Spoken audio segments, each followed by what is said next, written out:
जय श्री राम। भक्तों, आज हम उस महाशक्ति की गाथा सुनाएंगे जिनके स्मरण मात्र से ही काल भी थर थर कांपता है। वो जो साक्षात शिव के अवतार हैं, अंजनी के लाल और केसरी के नंदन हैं। आज के इस विशेष वीडियो में हम जानेंगे हनुमान जी के जन्म का वह रहस्य जिसे सुनकर आपका हृदय भक्ति से भर जाएगा। साथ ही हम इस प्रश्न का उत्तर भी खोजेंगे कि आखिर वर्ष में 2 बार उनकी जयंती क्यों मनाई जाती है। ये कथा स्वर्ग लोक से प्रारंभ होती है। एक समय की बात है, देवराज इंद्र की सभा में पुंजिकास्थला नाम की एक अत्यंत सुंदर अप्सरा नृत्य कर रही थी। उसी समय वहां परम तेजस्वी ऋषि अंगिरा का आगमन हुआ। ऋषि अपने ध्यान में लीन थे और उन्होंने नृत्य की ओर कोई ध्यान नहीं दिया।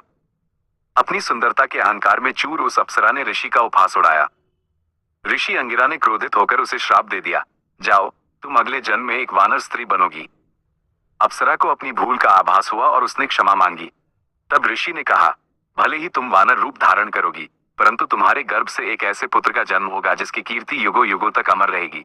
वही अप्सरा अगले जन्म में अंजनी के रूप में जन्मी, जिनका विवाह वानर राज केसरी से हुआ। कई वर्षों तक संतान न होने के कारण माता अंजनी व्याकुल रहने लगी।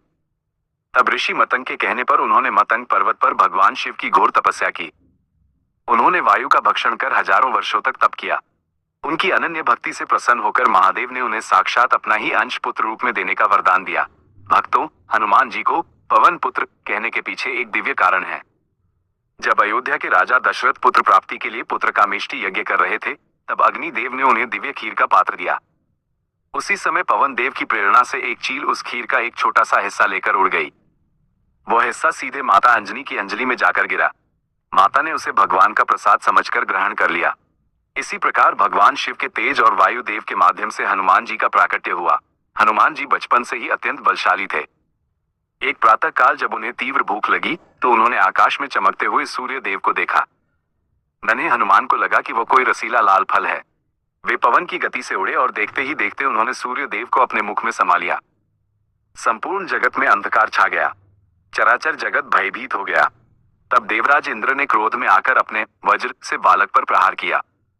वो प्रहार हनुमान जी की ठुड्डी पर लगा, जिससे वे अचेत होकर गिर पड़े। इसी कारण उनका नाम हनुमान पड़ा, क्योंकि संस्कृत में हनु का अर्थ ठुड्डी होता है। अब जानते हैं उस बड़े प्रश्न का उत्तर की जयंती 2 बार क्यों मनाई जाती है। चैत्र पूर्णिमा।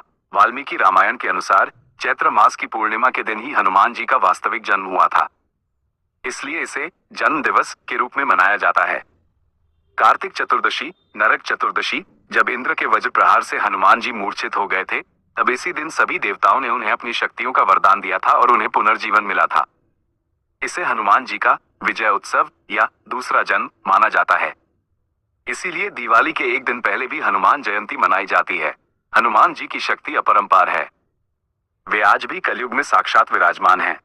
जो भक्त श्रद्धापूर्वक उनकी यह कथा सुनते हैं, उनके जीवन के सभी विघ्न बाधाएं दूर हो जाती हैं। आशा है आपको ये जानकारी पसंद आई होगी।